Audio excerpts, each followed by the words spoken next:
Welcome to another edition of the Growth Marketing Webinar Series brought to you by the Marketing Conference, Wolfine Interactive, and the Growth Marketing Virtual Summit.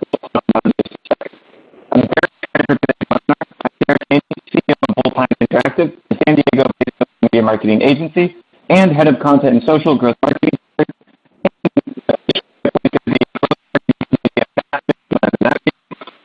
Recording this presentation will be available within 48 hours and we'll be sending out an email to give you access. Please, if you have any questions at all, and you should have some questions, ask them in the chat. We will be asking and answering questions at the end, so be sure to stick around until the end to make sure you get your questions answered. Now, if you learned something today, and you will certainly be learning something, don't hesitate to take a screen grab or something like that and share it on Twitter. Use hashtag #GrowthMarketingConf, and you can @GrowthTactics. @Deepesh M, and me, I'm @SixPeppers. And I'll send you a link with that info in the chat in just a second.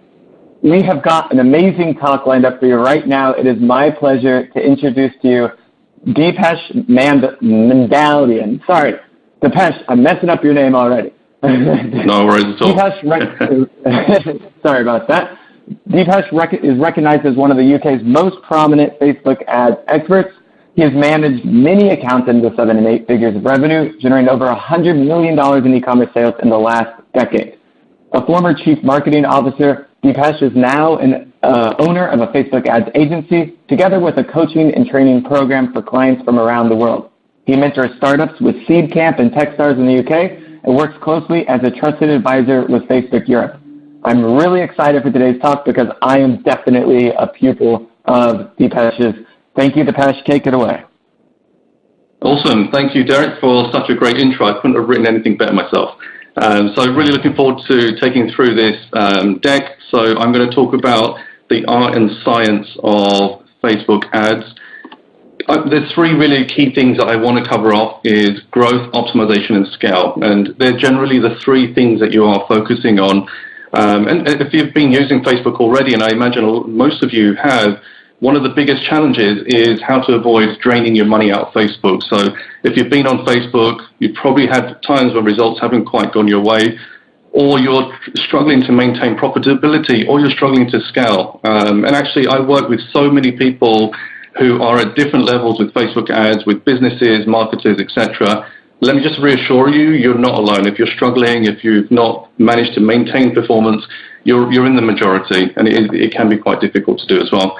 And you know, with Facebook, it comes down to the right controls, strategies, but also the right mindset as well, and knowing how aggressive you can be on your optimization and your scaling as well. And it's easy to lose good money trying to chase performance. Facebook themselves actually give a ton of value away in their training. So you've got their help articles, you've got videos they share in their groups, they push stuff in their own kind of business community. And, you know, they've also got their free blueprint training course. And yet people still struggle to scale with ads. And one of the things I find is people are then looking for the best information. There's some great Facebook groups. There's some good material out there on YouTube, for example. But for me, one of the key reasons why Facebook struggled to support marketers to actually make money out of Facebook is because they teach you how to use the platform, but they don't teach you how to make money from the platform. I've worked with many account managers at Facebook, and you know, they're great people, and they use best practice to give you the best advice based on what they know, but not many of them have actually spent, lost money, and learned from that as well. The analogy I love to use is around driving a car. So Facebook Blueprint, for example, will teach you how to drive the car, but it won't teach you how to drive a race car. And that's where people like myself who have been doing this for many years, spent lots of money, come in to kind of give our best practice advice based on what's worked for us as well. So today I'm going to take you through just some of those things that I use within the agency and also training other people up to help profit better and to scale better with Facebook ads. So first of all, who am I? Let me just do a quick intro. So as Derek said, I run a Facebook ads agency here in the UK with clients across the world actually, and also run a Facebook training course as well. So they're my 2 key areas. I manage accounts and also consult across accounts as well. Over the last 6 months, we've spent over $3 million in ad spend with various clients.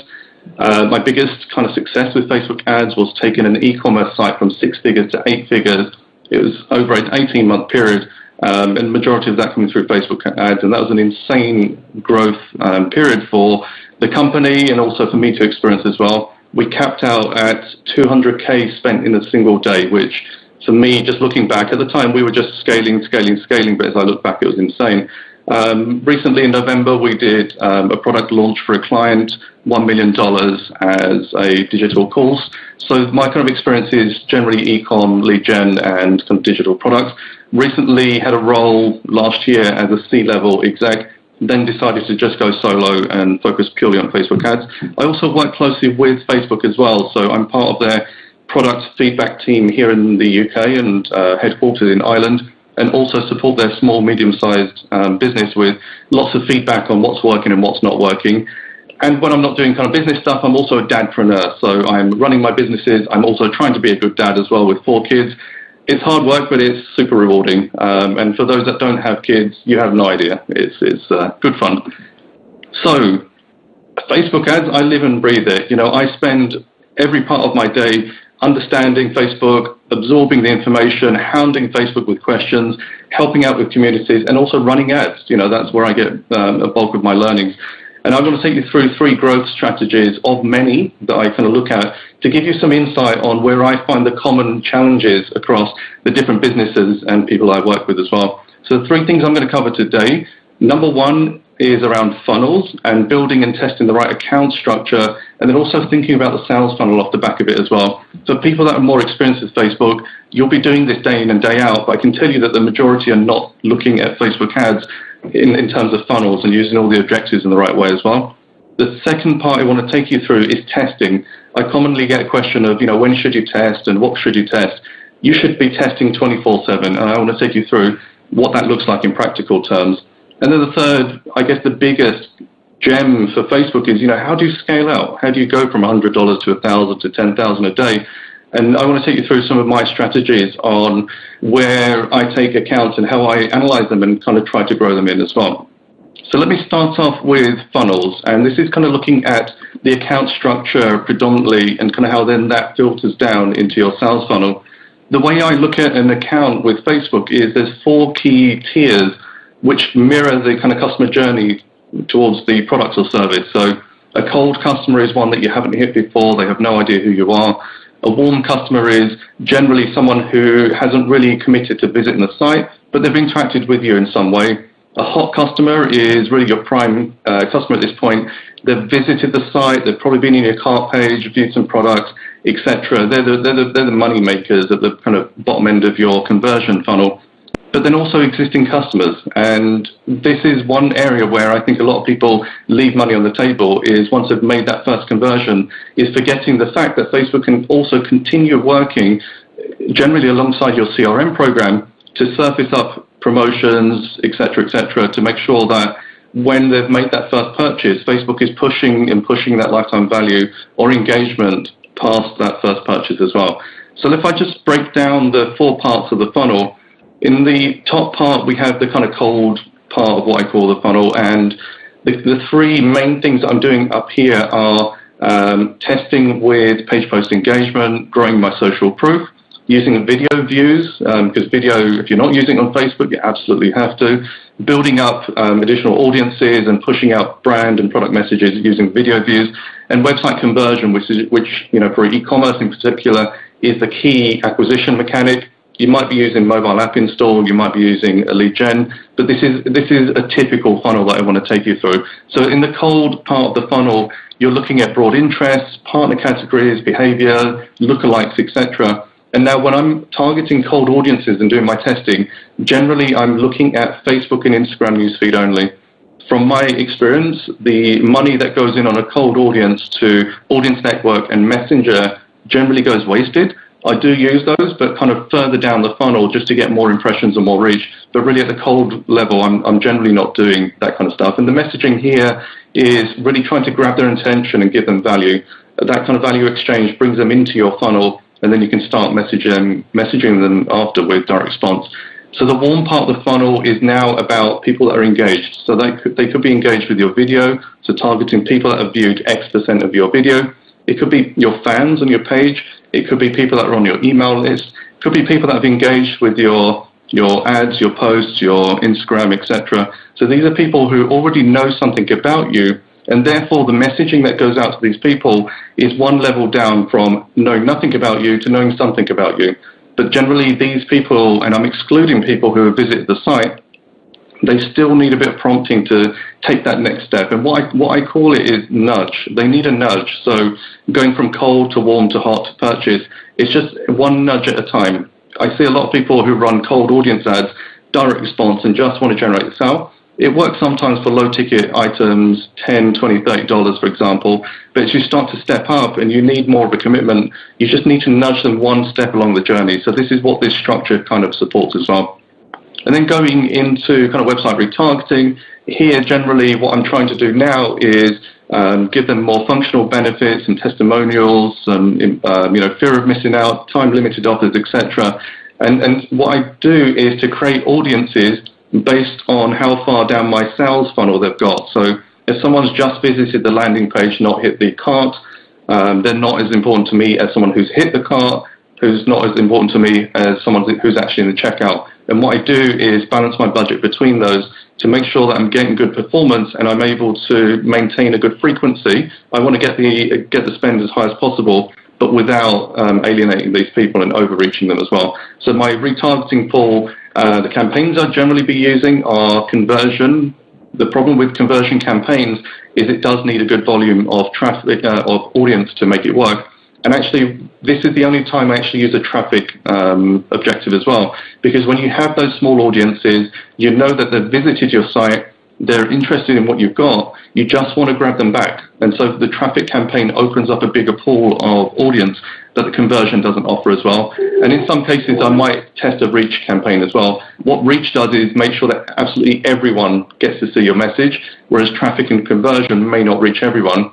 And when you're doing the reach, do daily unique reach, so you're not overreaching people as well. So they're just things that I would test out. And then for e-commerce, you've got product catalog ads, but they're just an idea of kind of different audiences and objectives to use there. And then the final part of the funnel is then the existing customers. And what I do, for example, with e-commerce is have a funnel and a program which looks at people that have just purchased in the last 30 days. Especially for low-ticket e-commerce, they are likely to buy again. So this is an opportunity to try and bump up your lifetime value. A lot of people have noticed that the CPM, the cost of advertising in Facebook, has gone up, but it does not mean Facebook does not work, especially those low-ticket items. Focus on, from my experience, focus on breaking even with your first purchase and then bump up your lifetime value to make your profit on the back end as well. And then break out different cohorts. So in this example, I've got purchase within 1 and 3 months, 3 and 6 months, 6 months plus. They're different lapsed campaigns. So if no one's purchased within 1 to 3 months and they haven't purchased through 3 to 6, change up the messaging. Try and give them some kind of limited time offers. Grab them back in, and maybe have a lapse program 6 months plus where you just keep things ticking over in case those sales come in. So it's worth thinking about your buying cycle and whether someone is likely to buy again. If you're selling a product or service, maybe there's an upsell or a cross-sell that you can offer as well. So be thinking about mirroring any kind of CRM activity with Facebook as well. The other question I get also is, how should you divvy up your budgets? So how do you split budgets between prospecting with your cold audiences and retargeting, testing? This is a typical campaign, and when I looked at percentages, it's kind of around what I'd expect. When you are growing an account, let's say you're spending $100 a day, the majority of your spend will be on testing. But as you start to grow and grow and grow your account, the testing budget doesn't necessarily grow at the same rate as your prospecting. But what does grow alongside prospecting is your retargeting budget. So if I was starting an account brand new, I would probably not have any spent in retargeting. I've got no traffic to retarget, although the campaigns would be set up. And most of my budget would be going into testing, and then slowly pushing it into prospecting as well. And then as the prospecting spend starts to increase, the retargeting increases alongside that. And I'm still maintaining a spend on testing as well. So there's just one thing I want to touch on in terms of this being a typical campaign setup of using that funnel approach and the kind of how the budgets split out as well. In this next example, I want to give you just a simple example of how a funnel comes together to deliver an ad to a cold audience and then build that warm audience to conversion as well. So on the left-hand side, you've got an awareness engagement campaign, so a video views campaign with a video ad. We've retargeted those that have watched 75%, and we've retargeted them with a direct response ad to get them to click into the site and then to sign up. So this is a digital product, and we're running a video view campaign to build up a new audience so that we could retarget them with direct response. This also works well when the audience you're going for are not an audience that you can define really well. So for example, if you're after people who are in the construction industry or something like that, something random which may not be as easy to identify on Facebook, you can run videos and push a copy to a broad group of people who you think might match, run the video to them, and for those people that engage, you have a strong indicator that they're probably interested in your video and therefore probably the right people as well. And then you retarget them with direct response and start to serve up your actual sales message. This can be extended in many, many ways. This is just one simple example. In this example, I then wanted to kind of show you how to then make sure you're looking at your sales funnel as well.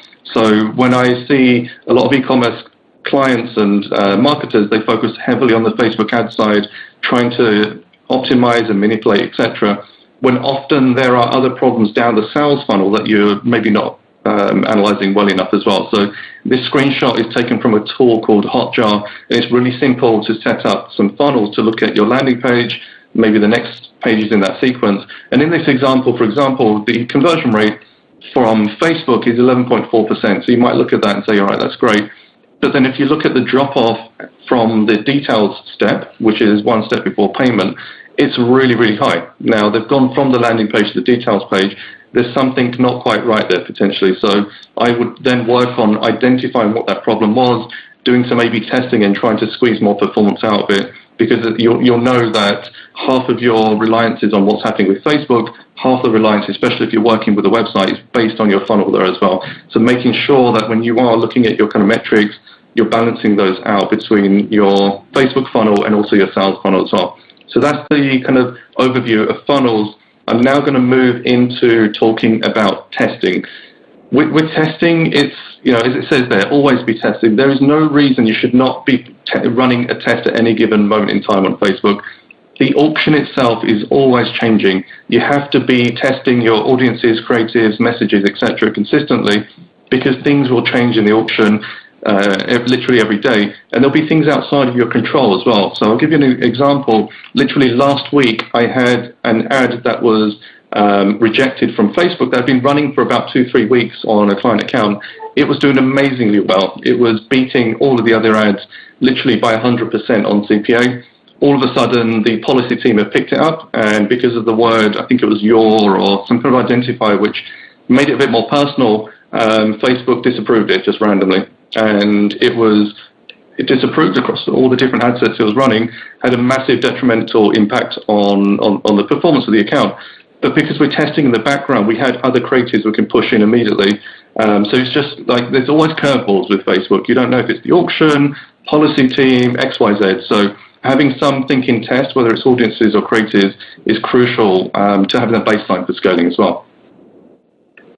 So what I want to take you through is what I call the graduation framework. This is something I've been using for many years to put some structure around the testing that I do.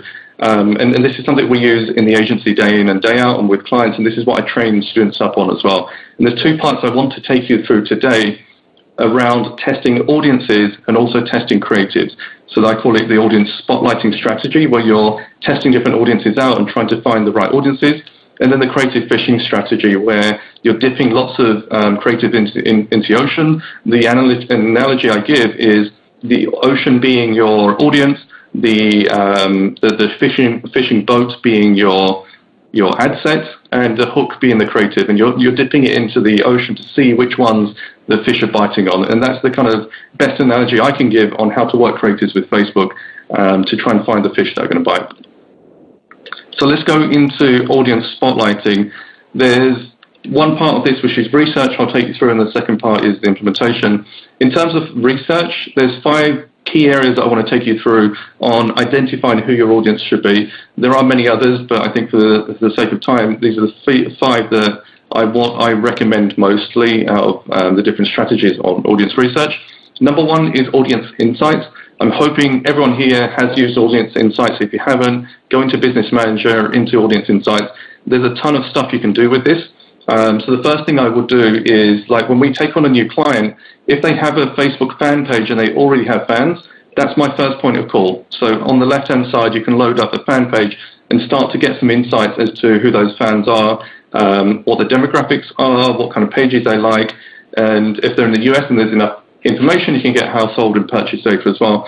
And so, for example, if I load up a fan page and in this one it says, they're interested in some of these pages down here, I can then go and look at those pages and start building up a profile of interest to target as well, for example. You can also take your custom audience. So if you take an email list, you load it up into Facebook, you can then reverse engineer that custom audience to find out who's actually within that custom audience. So to give you an example, I might take a cohort of my highest lifetime value customers and then bring them into audience insights and try and discover what that looks like in the back end. Or I might take customers that have purchased in Q4, so Christmas period for an e-commerce site. Who are they and are they different to people that buy in the other seasons, for example? So there's different ways you can cut this up. So you can kind of just get a sense for what's going on. And then you can just do general research as well. So you can type in some interest on the left-hand side, enter some demographics and kind of see what kind of interests and likes come out the back of that. So this is one of the easiest ways to do audience research as well. The second one, which I don't believe is available in all countries right now, but certainly is working in the UK, is doing page affinities. So in the previous example where I've gone through audience insights and I've found some pages that my potential customer is interested in, I would go and like that page and then I'd see recommendations of similar pages. So through using that, I can kind of go down the rabbit hole of seeing similar pages and start getting the sense for what kind of things are they posting up, what kind of images, how do they talk, and start to see if there's any other interest groups I can target as well. So that's the second one. The third one is probably one of my favorites, is fan stalking. So when you do build up your fans and you've got your page and people are interacting, people are liking your posts, etc. What I like to do is go and look at their profiles and see what their makeup is. What pages do they like? How do they talk in their newsfeed? What kind of things are they sharing? I'll give you an example. A couple of years ago, we expanded an e-commerce company into Italy, and we ran some campaigns. We were doing okay, and we ran this. Well, I ran this fan stalking strategy. So what I would do is pick 25 to 50 fans. You could do 10, you could do 20. It's entirely up to you. And what I did was to tabulate those into a spreadsheet and looking at the common likes and things of interest across those different fans as well. And what I found was that there was one particular baby blender brand in Italy which had absolutely taken off. So it would blend the food, it would warm it up, you could take the container out and feed your baby immediately from it. So it was a real time saver. It was going really well in Italy. And we targeted fans of that blender brand as well for the children's products. And that was like absolutely breakout for us. That worked really, really well. So that's just to give you an idea of how you can kind of look at your fans' interests as well and see if there's any other ideas for targeting. Then moving into, I guess, one of the easiest and most basic ways is actually through ad set suggestions. So if you do type in an interest, Facebook come up with recommendations related to that as well. And this is something which I like to do if I'm in a rush and I just want to get some ideas of what the interests are. One thing to look out for is if you do see any interest with a lowercase, they're probably not very good interest to target. So the Facebook are trying to remove them, but the uppercase interests are interests where Facebook has explicit data that someone is interested in diet, food, or fitness, because they've liked a page related to it, or liked a post or something, or written about it or something like that. If there's a lowercase interest that comes up, it's an implied interest. So Facebook doesn't have hard data that this interest is related to this user, but somewhere along the lines it thinks it might be interested. So for example, if I'm a friend of someone who's heavy into diet and fitness, I might come up as an implied interest because I'm a friend of someone that's got a hard interest in that as well. So if you are doing interest this way, make sure you look for the uppercase interest as well. And then the last one I want to take you through are two external tools which I absolutely love. The first one is called FB Niche Finder. This is an amazing tool which actually goes into Facebook. You can type in interests, but it comes back with the reach as well. So within Facebook, if you look at the previous screen, Facebook doesn't tell you necessarily how many people are associated with each of these interests. So you have to go in one by one, load them up here, or load them up sequentially and look at the differences, take them out, etc.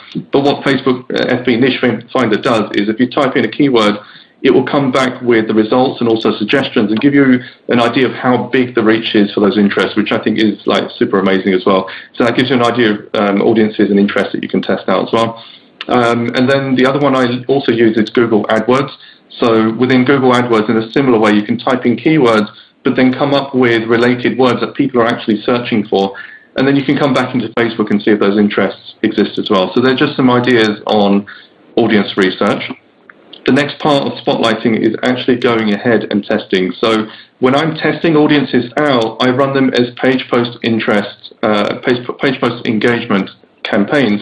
The reason being that when you jump straight into website conversion or lead gen or mobile app install, you're asking the algorithm to find people who are ready to buy. And so you may lose out on some learnings on whether actually this audience or this creative blend is good enough. So that's the reason why I go into page post engagement, is because the pool of people in that audience is going to be bigger, and you'll capture people who are in the buying mode as well as people who are not in the buying mode. But you'll definitely get the interest back on whether the audience and the creative blend works as well. And I'll kind of go through in the next slide the metrics I'm looking at for that. When I'm testing my audiences within a page post engagement campaign, I'm trying to keep one audience per ad set. So it's either one interest or one behavior or behavior interest pair or lookalike or custom audience, so that I can kind of see exactly which interest is working, and then I'll run a range of creatives within that to try and make sure I'm capturing the right message as well. So for example, if I'm doing health and nutrition and I've got a range of audience interests and lookalikes being targeted, the creatives might be a range of different images and copy related to different parts of health and nutrition. So if I'm selling a health smoothie or a food supplement or something, I might try well-being, weight loss, bodybuilding as my messaging to just try and find the message that resonates best with this audience as well. Once I find a winning combo of audience and creative, I'll then graduate that into my main campaign. So if that's a lead gen or a website conversion, I'll then graduate that up. If you're doing the website conversion campaign, what I generally do is I create the ads in a dummy website conversion campaign objective, and then I share the post ID up into my page post engagement, and then if it works, I then share that post ID back into website conversion. So any social proof that's been built up, you can carry that forward as well. It's also far quicker to create ads this way as well. And also, if you are testing interests in your page post engagement, if you find interests that work, it's better to group them up when you start to grow to scale out, because bigger audiences are better. But I would also group interests by their relative compatibility. So if I've got interests related to well-being and I've got one related to bodybuilding, I personally would probably keep that separate, because the creatives within that will be separate. So it's based on how I'm messaging it as to how and when I group up as well. So the next slide I want to show is an example of this in action. So this particular account, we were looking for interests related to kind of health and well-being. So these are UK brands, some of them are kind of more international. So Holland Barrett, Vita Coco, Vita Biotics, they're health supplement brands. HelloFresh, Gusto are food home delivery, ready meal delivery. Fabletics and Sweaty Betty are fashion brands. And actually, we were testing a group of these to see which ones would resonate best with our different audiences. When I'm doing testing like this, I'd run the budgets at £10 or $10 per ad set. It doesn't have to be a huge amount. If your budget's only $10 a day, then run one, maybe split that into 2 sides. For this client, we had a bit more to spend per day, and I'd split that out into different interests. And what I'm looking at, so within this example, the account average for a click-through rate on our website conversion was about 0.5%, and the cost per click was £1.50-ish. So I'm looking across these range of interest and seeing which ones are working, which were not. Clearly, we've got 3 here that just did not resonate whatsoever, and we've got a couple that did work. So with this example, Holland Barrett Gusto then got graduated to a website conversion campaign, and in particular with Holland Barrett, it started to work a lot better, and we got better cost per click. Now, you might be wondering why run it in a page post engagement and look at click-through rate and CPC and not cost per engagement. The reason is, when you run a page post engagement campaign, Facebook is trying to deliver it to people who are likely to engage with the post, and that's generally a like, share, or comment. When I'm doing this testing, I'm not interested in those metrics.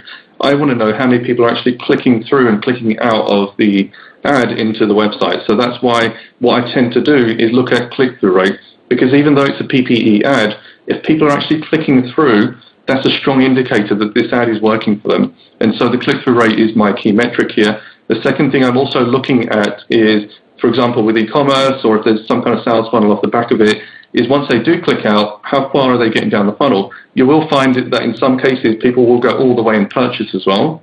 But I'm looking at, predominantly for e-commerce, how many people are actually viewing the product and actually adding to cart, because that's a real strong indicator alongside click-through rate and add to cart that the products and the kind of creative and the audience are working well as well. In this example, this is a lead gen for a digital product. We tested 4 audiences out, and they were a combination of 1 custom audience and 3 interest-based audiences, where we did a lot of testing and then grouped interest together. And clearly you can see here, for example, with our click-through rates, we had big differences in the kind of good and bad for us. And also, when I'm running a video, and this was purely a video campaign, I'm looking at the cost per 10-second view. So how much is it costing for me to get people to view 10 seconds of the video to find my winners as well? So although there wasn't a massive difference here, certainly based on consistent results, we were getting $0.03 and less from our engagement of those videos. And so that became our kind of max. So as long as it was there or thereabouts, then that was a winner for us, and we'd graduate that to our website conversion campaign as well. The second part of the graduation framework is creative phishing strategy. This is about, so, we've looked previously at audience, this is now focusing on the creative. Now, for an account that has a bit of history, what I would generally do is if I'm testing audiences, I'm testing my best creative in those audiences. However, if you don't have creative, then this is the other side of it as well. So if you're starting out and you've got nothing, then you just have to keep iterating creatives and audiences until you find the right blend. It's easier to pin down the best audience and then start creating more tests for your creatives. And this is kind of talking about that. So this is just focusing on the ads. So it's the format, the copy, the visual, call to action, etc. I again use page post engagement to test the ads, but it can be tested with video views, lead gen, mobile app install as well. And what you're doing is splitting out the test budget from your core budget, and that's where the graduation comes through. So for me, I'm testing in page post engagement and graduating that through as well.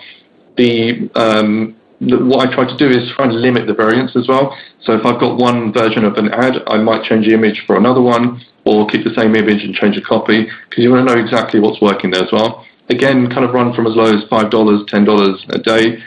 I would generally test 3 ads per ad set, see which ones start to get more traffic. If they're not working, I'd pause them. If they are, then if they're good enough, then I'd graduate them to my main campaign. So you've always got new ads coming in to be tested. If the ad is not ready to be moved into your main campaign, then I have a kind of winning ad set up where all my winners for page post engagement are stored.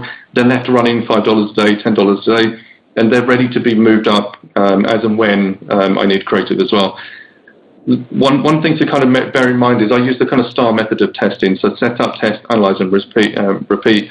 The most important part is analysis and being able to feed that into your next test as well. So you're kind of creating an ongoing cycle to keep churning out some great creative as well. In terms of the creative setup, so you'll probably hear this a lot, understand your avatar, who you're talking to, but I would kind of extend it a bit further, walk in their shoes, stalk them online. What kind of words are they using? What visuals do they respond to? For example, if you're targeting health and fitness or gyms or anything like that, then going to some of these forums of these gyms and bodybuilding, etc. How are they talking? What kind of images are they sharing? And get a sense for kind of how you can replicate that in your ads as well. Write copy based on the creative you're talking to. So if it's a bodybuilder or someone that's trying to lose weight, there's a different way of appealing to and motivating for them as well. Test one format at a time. So if it's a video, then test that with a range of thumbnails and copy, for example. And also remove emotion and guesswork as well by using this approach. There's been many occasions where I've written copy, I think it's good, or I've selected images, I think it's great, and it hasn't worked. And you have to sometimes just let go of your ego and let the data decide as well. The other thing to mention is the first 500 impressions matter for Facebook. That's when it decides whether the creative is going to work well in the auction or not. That's also the point of where relevance score kicks in as well. And I think there's a reason for Facebook to do that, because they don't want ads to continually being served if the relevance is really low, the ads are irrelevant, and the feedback is generally not good. However, the caveat I'd give is it's not always the ad's fault if it doesn't work out. Just sometimes you might end up with those first 500 impressions being 500 people in your audience that are just not right as well. So if you really do feel the ad should have worked better and it's hit 500,000 impressions, literally just duplicate it and try it again. Sometimes that helps it kick in as well. One thing I also kind of wanted to kind of reflect on is when you're thinking about creative and your copy and your images as well, is Maslow's hierarchy of needs. If you've not seen it, it's looking at our kind of human basic needs. And I try to kind of visualize that when I'm thinking about the person that I'm copywriting for. So I do copywriting for the ads. And the lower you are on that pyramid and the more basic your needs, the easier it is to understand for the customer. So if you're selling something regarding food or water or sleep or anything like that, people know what that is. They do that every day. And so you don't have to explain, this is what food is, you put it in your mouth, you chew it, etc. It's just a given. So you need to convince them why your food is better, for example. And actually it's harder to convince someone with something so basic as well, because it needs a bit more explanation. As you go up the hierarchy, it's things that people move away from being the kind of basics to being things that people want to aspire to. So creativity, problem solving, acceptance of facts, self-esteem, confidence. There are a lot of things that come across in digital products, for example. It's harder for the customer to understand that, and here it needs a lot more storytelling. So I work with people who are doing drop shipping, for example, and a lot of the ads are, here's my product, you should buy it, here's some tick lists, you'll love it. That just doesn't work with high-ticket items or items that are not the norm, for example. So if you're selling coaching programs on confidence, for example, you need to be doing storytelling, you need to take people through a journey, and it takes a bit longer to convince people to trust you and then to be engaging with you as well. So this is an example of running a creative strategy for a given ad set. So this ad set here, and this screen, I just want to illustrate how I do analysis. This particular ad set, it's a lookalike, we've done some testing. And what I would do is look at the average cost per click and click-through rate for the ad set and then decide which ads are working well within that. So here, for example, this 1.67% click-through rate for this ad would suggest that this ad is doing really, really well. But actually, when you look at the downstream metrics, actually I'm getting purchases from this one as well. Now, granted, it's had more traffic. I'd want to kind of put more into this, but do have a look at your downstream traffic as well. This one here, for example, it's had a 1.37% click-through rate, slightly lower spend, but already 3 people have purchased on a really good cost per purchase. And to get that kind of level from page post engagement is a great indicator that this is going to work in a website conversion as well. So when I'm kind of coming up with creative ideas, I'm looking at my formats and creating variants of formats. And then I have a few copy variants as well. And you can see here, for example, with 4 format variants and 3 copy variants, I've got 12 ads I can test. So quite quickly you can test out different formats as well. I would also mention that Facebook rolled out dynamic content optimization in the last year as well. And that allows you to do this kind of testing at the website conversion level. So you can take different elements of headlines, of images, etc., and Facebook will self-optimize that in the background. that's also quite self-limiting because you don't get a ton of data on which variant got the traffic, etc., etc. So it's harder to dissect why something worked. But this is a quicker way of just running with lots of variants within one ad within your main website conversion campaign. For me personally, I prefer to use this approach with page-first engagement. So this is another example of where you need to just be careful of the metrics you're looking at. So what I wanted to highlight here is these are some ads that we are running for a hair product company, and we had some real big breakout performances in terms of click-through rate, close to 3%. We had one at 6%, and the cost per click was insanely low. Now, it'd be great to push this out and say, hey, look, I've got 6% click-through rate on e-commerce and 0.1 cost per click. Aren't I great? Well, actually, what happened was it was a bit clickbaity, and the copy really got lots of people to click through, but they just weren't progressing past the landing page and going into the cart. So that's just something to bear in mind, that when you are doing your testing, yes, you want people to come off of Facebook into your site, but you want them to come for the right reason as well. You want them to know that what your product is and to engage them on that as well. So just quickly to recap on testing, we've got 15 minutes, so I just really want to get into that last section. Data and insights, make sure you've set up the right reports in the Ads Manager based on your objectives. So for example, when I'm doing testing with PPE, I'm focusing on CPC and CTR, but I'm also looking for the down funnel metrics as well, and potentially also my video metrics. So make sure you've got those views set up in Ads Manager as well, so you can do quick analysis. Document your learnings. There's a Trello growth board, there's a bit.ly link there. I think you'll see it later on as well once the final presentation has been shared out. I use a Trello board to kind of queue up the tests and make sure that I'm keeping track of those as well. There's also a list on that second link of creative apps and techniques. So it's actually on the side there in the comment section. There's a ton of apps to help with your creatives as well. So really, some really good free tools. There's no excuse to innovate on your creatives. Even if you don't have budget, just take your camera phone and start playing around with ideas as well. Give enough time and money to your testing, but make sure you're cutting early as well. So generally the benchmarks I'm looking at are at least 1,000 to 2,000 impressions, ideally 5,000 impressions to validate the test, or no more than $50, maybe $100, depending on whether I'm getting enough data back as well. Try and test one audience every fortnight at least, and make sure you're testing at least one creative every week. For me, I'm doing it like literally every day, but it depends on how much throughput you've got.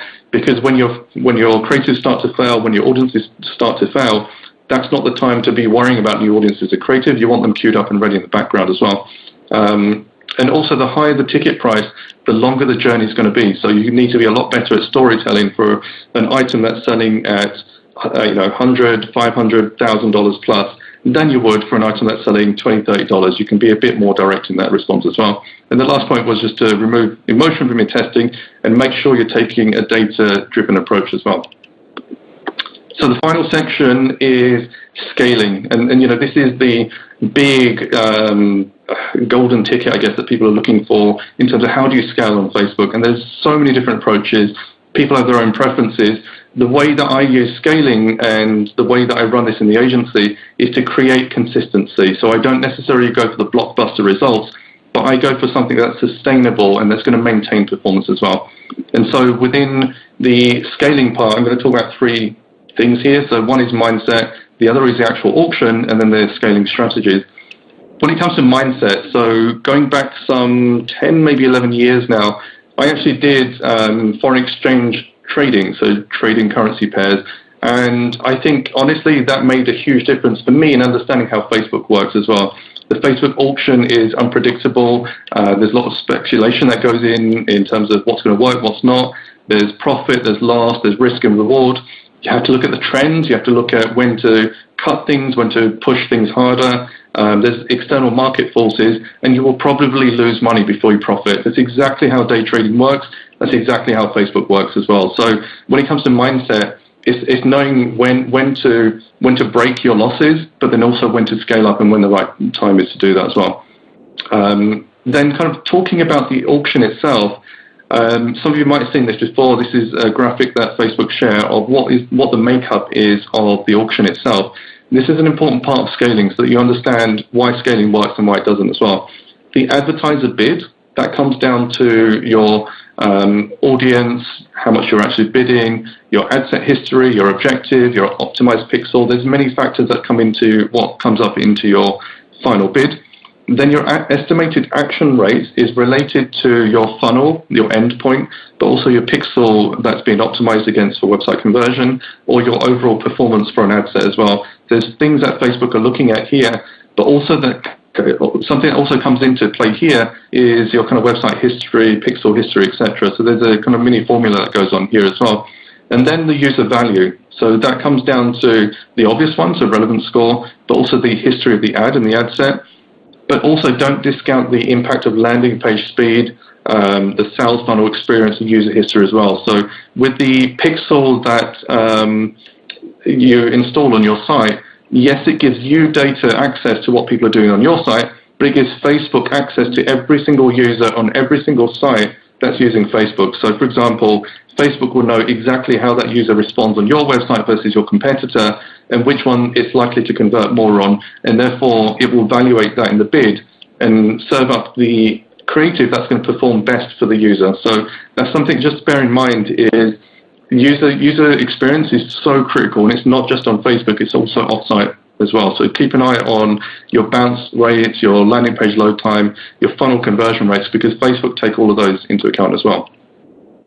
To scale predictably, there's so many things that need to come together. So this is just a real high-level bullet point list, but your pixel build and what kind of events you're sending back, your avatar and how well your audience and ad set has been set up, your campaign build and what kind of objectives you're using, the content, what kind of content you're using at different parts of your funnel, your reporting and being able to make a decision on the right data, your testing strategy, your scaling strategy, site speed, landing page, but also your kind of sales funnel, especially for e-commerce, your upsell, cross-sell, lifetime value as well. So they're all things that come into account when managing your bid in the auction as well.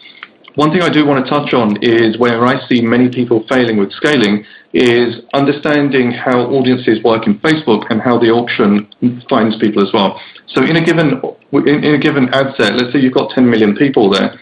When you're running a website conversion campaign, Facebook is isolating the people that are more likely to purchase, if that's what you're optimizing for. It will not be 10 million people, and that's an important thing to differentiate, that it's pulling out the most likely people that are going to convert. Could be 500,000, it could be 1 million, it could be 5 million. But the point there is, when you look at a 10 million audience and you say, I've got huge scope to grow here, you're playing with a smaller pool. And actually, when you look at all the different objectives that apply to any given audience, Facebook looks at it in this kind of way. So there's a group of people that are likely to buy, there's a group of people that are likely to view a video, that will click, that will engage, and they're all your objectives. But I really want you to take away that those objectives have huge crossover as well. So, for example, if you're running a traffic campaign and a website conversion campaign, there will be people in your traffic campaign that are also purchasers. It doesn't mean you have to use that campaign. The purchasers campaign will give you better performance. But as I went through before in my retargeting funnel, with those smaller audiences, I generally try and test the traffic campaign alongside the website conversion campaign to see where I'm getting the best performance. And sometimes the traffic campaign performs better. Oftentimes they work well together as well. So that's just something to bear in mind. And the same applies to video views. If you're doing any kind of campaigns and you run video views alongside your kind of core, whether it's lead gen or website conversion, often it complements your activity as well, because you're attracting some of the buyers in there as well. And the same again for page post engagement, and this is why when you're doing testing in page post engagement or just running social proof, you will also generate sales. It doesn't mean that Facebook, absolutely know that these people are going to buy or they're not going to buy. This is about just understanding the kind of crossovers audiences work. And then also the final point on this is how people cross between those different things as well. So I might be a purchaser for one given type of product, but I'm probably just going to view videos for another product. So one given person can be in many of these audiences at any moment in time as well. It's dependent on your product, your targeting, relevance score, et cetera, in terms of how that works. Then the kind of final piece on mindset is thinking about when you are scaling up and you're optimizing, how much risk do you want to put in against how much reward do you want to get out? So, most people when they're starting out are in this kind of bottom quadrant. But if you want to stay safe, then you move up into this quadrant where the reward is fairly high, but you're not increasing your bids and your budgets too fast. I see a lot of people that end up here, so they've seen some success, and they're spending $10, maybe even $100 a day, start to see some good success, and they want to scale it super fast, and then things just fall apart. For me, I think the better approach is to take fewer risks, but scale it up in a bit more of a controlled way, where you kind of take a step up from, I guess, the beginner state to taking a bit more control, and then you go into the high roller states where you've built up the confidence in the data, you've got a pool of creatives, you've got audiences that are tested, and then you build up your confidence to be able to scale a lot faster as well, and absolutely to avoid this area where possible. So now let's go into the scaling strategies. So there's a few different ways that I like to scale. The two primary methods are vertical and horizontal scaling. So essentially, vertical scaling, as the name suggests, is taking your winning ad set and scaling it upwards. And so if you've got $50 a day, I would scale that to 20% up to 60, to 72, 86, 103. So if I scale that 5 times over 5 days, I've made an increment from 50 to 103. So I've doubled my budget essentially. And it's not by any means a bad strategy, but obviously if you want to get from $50 to 500 to 5,000, it's a lot slower to get to, which is where the horizontal strategy comes in. So when you take your winning ad set, you don't increase the budget there necessarily, but you make duplicates of that ad set, and you make one change within the ad set, and then see how that one performs. So for example, when I'm running this, I'll make a duplication, change one thing, see if I can make any changes there. And I'll talk you through kind of how I run the detail of those as well. So vertical scaling strategy, it's about maintaining the same audience and the build on that ad set. The history of performance is kept at ad set level. So when Facebook talk about 50 conversions and performance of your ad set, it's all at the ad set level. So when you're using the vertical scaling strategy, it maintains that history. The risk is that you could unsettle a good performer. Scaling is also slower. And also, generally, I wouldn't recommend doing more than 20% every other day until you're confident in the performance and the stats as well. Personally, when I'm confident in the performance, I do 20% twice a day, first thing early in the morning based on yesterday's performance, and then one kind of mid to late afternoon based on the day's performance as well. But I'd only do that when you're super confident. I also do 10% reductions when I see a performance drop. That sends Facebook back a signal that something's not working, and often it kickstarts better performance as well. Also, when you're scaling up, beware your CPCs generally end up increasing. It's also an opportunity to look at creative refresh as well, where creatives that were working stop working, and keep an eye on delivery insights. So within Ads Manager, you can have a look at the ad set performance to look at audience overlap, look at saturation of those audiences as well. Often when you start to scale up your spend, you start to reach more people, and your audience can become saturated, and you need to refresh your creatives a lot more frequently as well. And keep an eye on your key lead metrics, whether it's CPA, CPL, or CPR, or cost per app install, and also CPC as you start to scale up, to make sure that you're still maintaining your profitability. And what I also do is the staircase scaling tactic with this as well. So as I mentioned before, I wouldn't increase the budget more than once every 2 days, 20% to be on the safe side. But if you get more confidence, you can be a lot more aggressive and do 2 per day, and that depends on where you are with the risk and reward. But then also think about punishing the ad set if it's not performing as well. And so to give you an example, this is one that I ran recently, and this is to give you a kind of idea of scale, where we went, I think, from like $300 to $500 a day to 5,000 in a matter of 10 days, and using these kind of strategies as well. And so kind of what does the V-scaling look like? Actually, if you look at it in this kind of way and doing 20% increments, doing it twice a day on some occasions, you can get to a decent spend quite quickly. And it's a fairly safe way of doing it. It's a slower way of scaling, but it's certainly doable to reach good numbers quite quickly, especially when you are hitting kind of 3-figure spends as well. So just to give an example here, on the 26th, there was a 20% increase, another one here, etc., all the way down. And what you're looking at is the compound impact of each of your increases. So from the 26th to the 31st of Jan, we increased the budget by 300%. So we've gone from 500 a day to nearly 1,500, which, if I said to you I can do that in 5 days, you might be like, oh, well, there might be a risk there. But when you're doing it in this kind of way, it's a bit more of a controlled risk than duplicating and going from 500 to 1500 in a single day as well. Now onto the kind of horizontal scaling strategy. With this one, what you're doing is you're not touching the original ad set, which in this example is at $50, but you're making duplicates of it as well. So generally what I'm doing is making, let's say, it depends on what budget I'm aiming for. If I want to go from 50 to 250 or 500, then I might split it into multiple $50 budgets, or might create $100, $200 budgets. What I'm looking at here is, am I consistently getting good performance on this ad set? If so, then I'm going to be comfortable duplicating that. I would duplicate exactly the same ads there. But what I'm doing is, when I'm duplicating, I make one straight copy.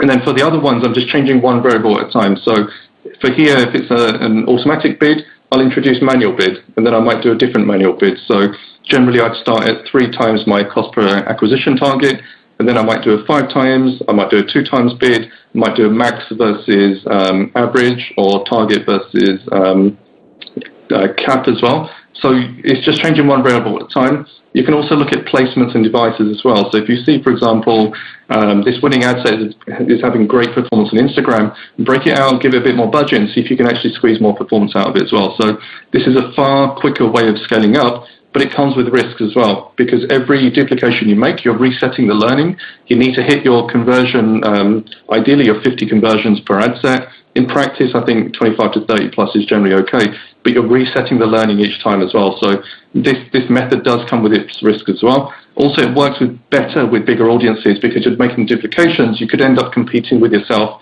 for those impressions for those customers as well. So ideally, if your audiences are 1 to 2 million plus, it generally works better there as well. So just going on to the final few slides, just with one mind at a time as well. So this is just a real quick example where we identified one winner which was below our $35 CPA target, made a straight duplication, came back with 40. We had one with a new landing page, similar performance. We did a range of max bids, and actually we found that some max bids just didn't work, others did, and so we started to scale those out, for example. And here, for example, you can see the budgets that ended up being in place. So we kept the original budget on our original ad set. You can see how the other ones scaled up. So this one, for example, the max bid 90 was performing really well. And what I actually did with this is, whilst I duplicated it, so I did the H scaling, I then did the vertical scaling on top, and I was really aggressive with that. So I was doing 20% twice a day. And what that meant was I was de-risking my core campaign and carrying all of the risk here. So if it went completely balls up and it just didn't work out, then it doesn't matter. I'd pause that and go back and maybe make another duplicate and start again. So that's just one way of testing different variables here, new landing page, for example, different bids, to see if you can squeeze more performance out of it.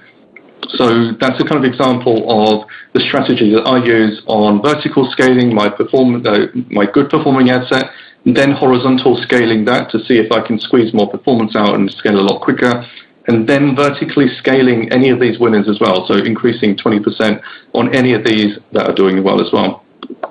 And then the kind of inverse applies as well. So if you go H first, and you can do V, and you can H, you can keep on going in this way as well. Let me just skip through that. So one thing I wanted to kind of focus on here is, when you're doing CPA optimization, there's only 2 metrics that you need to absolutely focus on: your cost per click and your conversion rate. So here in this example, the cost per click is £2.03, conversion rate is 6%. There's your calculation to work out CPA. So if, for example, you want to get that down to 25 or 20, you're going to have to increase the conversion rate or drop your CPC. And in practice, it's hard to do both at the same time. So CPC is all about what's on the Facebook side, or mostly about that. And then conversion rate is a combination of that plus your off-site activity as well. So when you're trying to kind of look at optimizing, let's say e-commerce, 6% is actually really good for an e-commerce conversion rate, then there's probably more work that needs to be done to bring this CPC down to half, if not less of that. So then you focus a lot more of your activity and your time on the Facebook side of things. Same goes for ROAS. So if you're in e-commerce, ROAS is probably your prime metric. ROAS is a calculation of CPA and AOV, and it's the ratio between the both of those. And whilst we've kind of looked at CPA, then AOV is actually more about your merchandising. And the higher you can get your AOV, higher you get your ROAS, and you can drop your CPA as well. Final part is rules and optimization. So I'm a huge fan of using rules and optimizations But what I would encourage you to do is don't jump straight into rules. Understand how they work manually, make them work for you manually, and then start to introduce rules. I've been doing Facebook for 5-6 years now, and I still get rules wrong. It's so easy to get them wrong because what you think it's doing, sometimes it doesn't do. So, for example, I've had occasions where I said if CPA is below a certain number, then cut it. Well, actually, if you've generated 0 sales, the CPO is 0, so it will just cut it without even with barely spending anything. So you just have to make sure you're getting the rules right when you're doing this as well. I use a tool called RevealBot, absolutely love it. Facebook have their internal rules engine, so you can do some basic testing there. But tool aside, it's more about just making sure you understand how these rules work and applying them yourself for automation and testing them and monitoring them before letting them run away and ruining your account as well. So a few examples: pulls bad performing ads based on threshold metric at 1 p.m. So if they haven't met their cost per acquisition target or cost per install, cut it. Or conversely, if you've got a paused ad and performance comes in within 3 days, then unpause it. So for example, based on the attribution window, you might generate some clicks today, but the sales come through tomorrow. So that ad actually did perform well. You want to restart that one. You can do V-scaling, so increase budget 20% every morning if the last 3 days performance has been good.